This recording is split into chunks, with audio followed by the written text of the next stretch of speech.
ಶ್ರೀ ಗುರುಭ್ಯೋ ನಮಃ. ಹರಿ ಓಂ ಶ್ರೀಮಾತ್ರೇ ನಮಃ. ವೈದ್ಯಕೀಯ ಶಾಸ್ತ್ರ ಇರಬಹುದು, ಮನಃಶಾಸ್ತ್ರ ಇರಬಹುದು, ಅಂಗಸಾಮುದ್ರಿಕೆ ಇರಬಹುದು, ದಿವ್ಯವಾದ ಬ್ರಹ್ಮಜ್ಞಾನ ಇರಬಹುದು, ವಿಜ್ಞಾನ ಇರಬಹುದು, ಖಗೋಳಶಾಸ್ತ್ರ ಇರಬಹುದು, ಎಲ್ಲ ಕೂಡ ಲಲಿತಾ ಸಹಸ್ರನಾಮದಲ್ಲಿ ಅಡಕಾಗಿದೆ ಅಂತ ಹೇಳಿದ್ರೆ ತಪ್ಪಾಗಲಾರದು. ಈ ಶುದ್ಧ ವಿದ್ಯಾಂಕುರಾಕಾರ ದ್ವಿಜಪಂಕ್ತಿ ದ್ವಯೋಜ್ವಲ ಕರ್ಪೂರ ವೀಟಿಕಾಮೋದ ಸಮಾಕರ್ಷ ದಿಗಂತರ ಎನ್ನೋ ಎರಡು ಸಾಲುಗಳನ್ನು ಅರ್ಥ ಮಾಡ್ಕೊಳ್ತಾ ಹೋದರೆ ನಮಗೆ ಎಲ್ಲ ವಿಚಾರಗಳು, ವೈದ್ಯಕೀಯ ಶಾಸ್ತ್ರ ಇರಬಹುದು, ಶಾರೀರಿಕ ಶಾಸ್ತ್ರ ಇರಬಹುದು, ಅಂಗಸಾಮುದ್ರಿಕೆ ಇರಬಹುದು, ಎಲ್ಲ ವಿಚಾರಗಳು ಅರ್ಥ ಆಗುತ್ತೆ. ನಮ್ಮ ಹಲ್ಲುಗಳಿಗೂ ಬ್ರೈನ್ಗೂ ಡೈರೆಕ್ಟ್ ಕನೆಕ್ಷನ್ ಇದೆ. ಏನು ಹೇಳ್ತಾರೆ ವೈದ್ಯಕೀಯ ಶಾಸ್ತ್ರದಲ್ಲಿ, ನಿಮ್ಮ ಮೆದುಳಿನ ಜೊತೆ ನೇರ ಸಂಪರ್ಕ ಹೊಂದಿರತಕ್ಕಂಥ ಅದ್ಭುತವಾದ ಅಂಗ ಯಾವುದಪ್ಪ ಅಂದರೆ ಹಲ್ಲುಗಳು. ನಮ್ಮ ಈ ಓರಲ್ ಕ್ಯಾವಿಟಿ ಅಂತ ಏನು ಹೇಳ್ತೀವಿ, ಅದರೊಳಗಡೆ ಒಂದು ಕಾಂಪ್ಲೆಕ್ಸ್ ನರ್ವಸ್ ಸಿಸ್ಟಮ್ ಇದೆಯಂತೆ. ಆ ನರ್ವಸ್ ಸಿಸ್ಟಮ್ಮು ಈ ಹಲ್ಲುಗಳನ್ನೆಲ್ಲ ಮೆದುಳಿಗೆ ನೇರ ಸಂಪರ್ಕ ಮಾಡುತ್ತೆ. ನಾವು ಊಟ ಮಾಡುವಾಗ ಅಗಿತೀವಿ, ಅಗಿದಾಗ ಅದು ಈ ಬ್ರೈನ್ನ ಸ್ಟಿಮ್ಯುಲೇಟ್ ಮಾಡಿ ಸಿಗ್ನಲ್ಗಳನ್ನು ಕಳಿಸಿ ಮನುಷ್ಯನ ಮೆದುಳಿನ ಆರೋಗ್ಯವನ್ನು ಇನ್ನೂ ಅದು ಉತ್ತೇಜನ ಕೊಡುತ್ತಂತೆ. ಮನುಷ್ಯನ ಜ್ಞಾಪಕ ಶಕ್ತಿಗೆ ಮತ್ತು ಈ ಹಲ್ಲುಗಳಿಗೆ ನಿರಂತರವಾದಂತಹ ಒಂದು ಪ್ರಕ್ರಿಯೆ ಚಾಲ್ತಿನಲ್ಲಿದೆ ಅಂತ ಹೇಳ್ತಾರೆ ವೈದ್ಯಕೀಯ ಶಾಸ್ತ್ರದಲ್ಲಿ. ಅಂದರೆ ಯಾರು ದೀರ್ಘಕಾಲದವರೆಗೆ ತಮ್ಮ ಹಲ್ಲುಗಳನ್ನು ಉಳಿಸ್ಕೊಳ್ತಾರೆ ಅವರು ಹೆಚ್ಚು ಜ್ಞಾಪಕ ಶಕ್ತಿಯನ್ನು ಬೆಳೆಸ್ಕೊಳ್ತಾರೆ. ವಿವಿಧವಾದ ಆಲೋಚನೆಗಳಿಗೂ, ನಮ್ಮ ಮನಸ್ಸಿನಲ್ಲಿ ಮೂಡುವಂಥ ವಿವಿಧವಾದ ಆಲೋಚನೆಗಳಿಗೂ ಬುದ್ಧಿಮತ್ತೆಗೂ ಹಲ್ಲುಗಳಿಗೂ ಸಂಬಂಧ ಇದೆ ಅನ್ನೋದು ಅಭಿಪ್ರಾಯವನ್ನು ವೈದ್ಯಕೀಯ ಶಾಸ್ತ್ರದಲ್ಲಿ ಈಗೀಗ ವಿಜ್ಞಾನಿಗಳು ಅಭಿಪ್ರಾಯವನ್ನು ಪಡ್ತಿದ್ದಾರೆ. ಇದು ಬೇರೆ ಬೇರೆ ಸಂಶೋಧನೆಗಳು ಈ ಕುರಿತಾಗಿ ಆಗ್ತಿದೆ. ಆದ್ದರಿಂದ ಹಲ್ಲುಗಳ ಆರೋಗ್ಯ ತುಂಬ ಮುಖ್ಯ. ಇದು ಮನುಷ್ಯನ ಆಲೋಚನೆಗಳಿಗೆ ಒಂದು ಹೊಸ ಆಯಾಮವನ್ನು ಕೊಡುತ್ತೆ ಹಲ್ಲುಗಳು ಅನ್ನೋದು ವೈದ್ಯಕೀಯ ಶಾಸ್ತ್ರದ ಅಭಿಮತ. ಇದನ್ನು ಲಲಿತಾ ಸಹಸ್ರನಾಮದಲ್ಲಿ ಅನೇಕ ಲಕ್ಷಾಂತರ ವರ್ಷಗಳ ಹಿಂದೆಯೇ ರಹಸ್ಯಾರ್ಥವಾಗಿ ಮಹರ್ಷಿಗಳು ಹೇಳಿಬಿಟ್ಟಿದ್ದಾರೆ. ಏನು ಹೇಳ್ತಾರೆ, ಲಲಿತಾ ದೇವಿ ವರ್ಣನೆ ಮಾಡುವಾಗ ಶುದ್ಧ ವಿದ್ಯಾಂಕುರಾಕಾರ ದ್ವಿಜಪಂಕ್ತಿ ದ್ವಯೋಜ್ವಲ, ದೇವಿಯ ಮೇಲಿನ ಹಲ್ಲುಗಳ ಸಾಲು, ಕೆಳಗಿನ ಹಲ್ಲುಗಳ ಸಾಲು, ಇದು ದ್ವಿಜಪಂಕ್ತಿ ದ್ವಯೋಜ್ವಲ.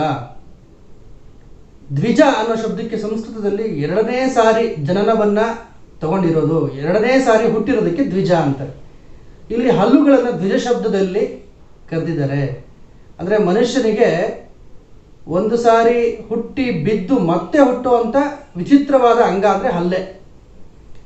ಈ ದೇವಿಯ 32 ಹಲ್ಲುಗಳು ಕೇವಲ ಹಲ್ಲುಗಳಲ್ಲ, ಅದು 32 ವಿದ್ಯೆಗಳಿಗೆ ಪ್ರತೀಕ.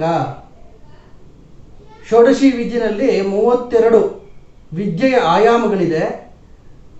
ಆ ವಿದ್ಯೆಯ ಆಯಾಮಗಳೇ 32 ಹಲ್ಲುಗಳು. ಲಲಿತಾ ತ್ರಿಪುರ ಸುಂದರಿಯ 32 ಹಲ್ಲುಗಳು, ಮೇಲಿನ 16, ಕೆಳಗಿನ 16, 2 ಪಂಕ್ತಿಗಳು, ದ್ವಿಜ ಪಂಕ್ತಿಗಳು ಅಂತ ಕರೆದಿದ್ದಾರೆ ಅದನ್ನು.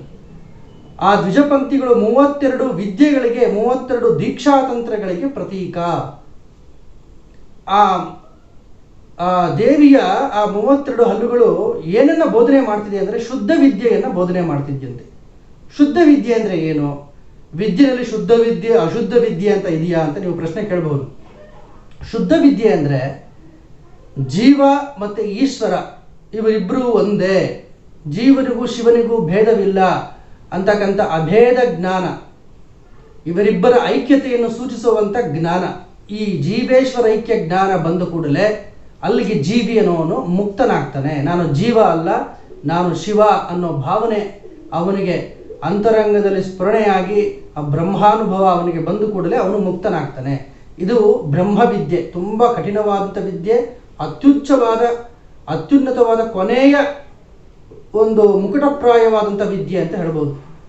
ಈ ದೇವಿಯ 32 ಹಲ್ಲುಗಳು ಈ ಜೀವೇಶ್ವರ ಐಕ್ಯವನ್ನು ಸೂಚಿಸುವ ಆ ಬ್ರಹ್ಮವಿದ್ಯೆಯನ್ನು ಬೋಧನೆ ಮಾಡ್ತಿದ್ಯಂತೆ 32 ಹಲ್ಲುಗಳು.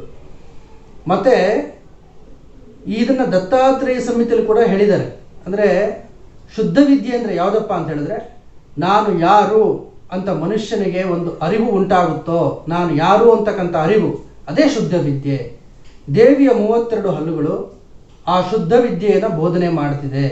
ನಾವು ಮನುಷ್ಯರಿಗೆ ಚಿಕ್ಕ ಚಿಕ್ಕ ಮಕ್ಕಳಲ್ಲಿ ನಾವು ನೋಡ್ತೀವಿ, ಹಲ್ಲುಗಳು ಹುಟ್ಟಿದಾಗ ಹಲ್ಲು ಮೊಳಕೆ ಹೊಡೀತು ಅಂತ, ಅದನ್ನು ಅಂಕುರ ಅಂತ ಕರಿತೀವಿ. ಇಲ್ಲಿ ದೇವಿಯ ಲಲಿತಾ ಸಹಸ್ರನಾಮದಲ್ಲಿ ಶುದ್ಧ ವಿದ್ಯಾಂಕುರಾಕಾರ ಅಂದರೆ ದೇವಿಯ ಹಲ್ಲುಗಳು ಅಂಕುರ, ಮೊಳಕೆ ಹೊಡೆದಿರ್ತಕ್ಕಂಥ ಹಲ್ಲುಗಳು ಕೇವಲ ಹಲ್ಲುಗಳಲ್ಲ, ಅದು ವಿದ್ಯೆಗಳಿಗೆ ಪ್ರತೀಕ ಅಂತ ರಹಸ್ಯಾತ್ಮಕವಾಗಿ ಅರ್ಥಗರ್ಭಿತವಾಗಿ ಕರೆದಿದ್ದಾರೆ.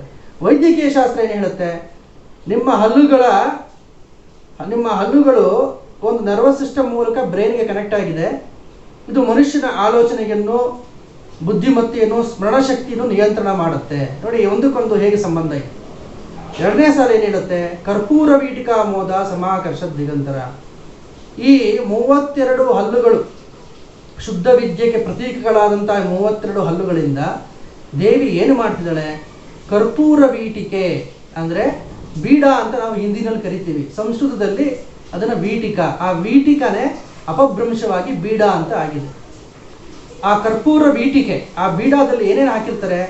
ಪಚ್ಚಕರ್ಪೂರ, ಏಲಕ್ಕಿ, ಜಾಕಾಯಿ, ಜಾಪತ್ರೆ, ಲವಂಗ, ಶುಂಠಿ, ಮೆಣಸು, ಕೊಬ್ಬರಿ, ಇನ್ನು ಅನೇಕ ಪದಾರ್ಥಗಳನ್ನು ಹಾಕಿದಾಗ ಅದನ್ನು ಕರ್ಪೂರ ವೀಟಿಕ ಅಂತ ಕರೀತಾರೆ.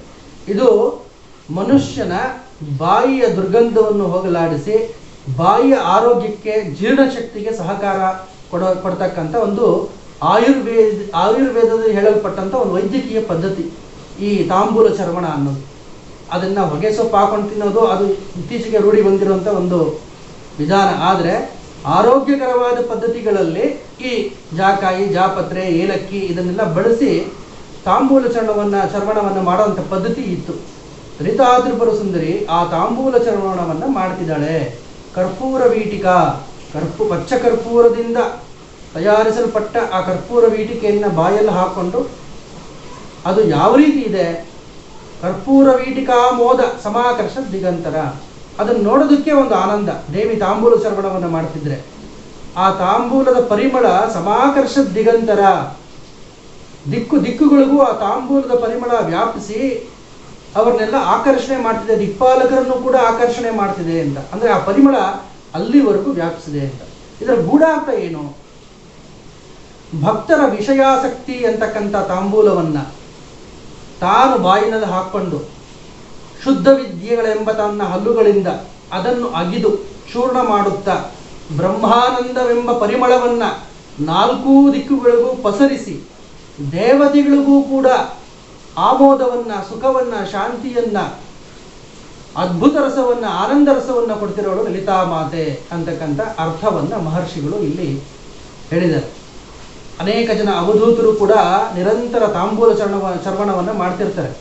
ಇದೇನಪ್ಪ ಈ ರೀತಿ ಎಲಡಿಕೆ ಹಾಕೊಳ್ತಿದ್ದಾರೆ ಅಂತ. ದೇವಿಯ ಒಂದಾರೊಂದು ಗುಣ ಇದು.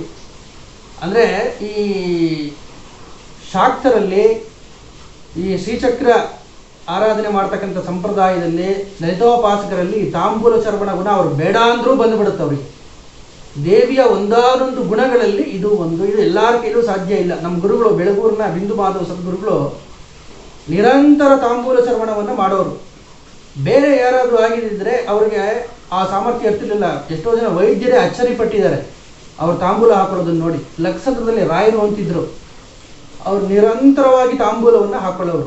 ಏನದು ಅದರ ಅಂತರಾರ್ಥ ಅಂದರೆ ಭಕ್ತರ ವಿಷಯಾಸಕ್ತಿ, ಪ್ರಾಪಂಚಿಕ ಆಸಕ್ತಿ ಇದನ್ನೆಲ್ಲ ಆಕರ್ಷಣೆ ಮಾಡಿಕೊಂಡು, ಅವರ ದುರಿತಗಳನ್ನು ಆಕರ್ಷಣೆ ಮಾಡಿಕೊಂಡು, ತಾನು ಅಗೀತ ಅವರಿಗೆ ಸುಖ ಶಾಂತಿಯನ್ನು ಕೊಡ್ತಕ್ಕಂಥ ಒಂದಾನೊಂದು ಯೋಗ ವಿಧಾನ, ಯೋಗ ಪ್ರಕ್ರಿಯೆ, ಅವಧೂತರು, ಸಿದ್ಧಪುರುಷರು ಮಾಡ್ತಕ್ಕಂಥ ಪ್ರಕ್ರಿಯೆಗಳಿವೆಲ್ಲ.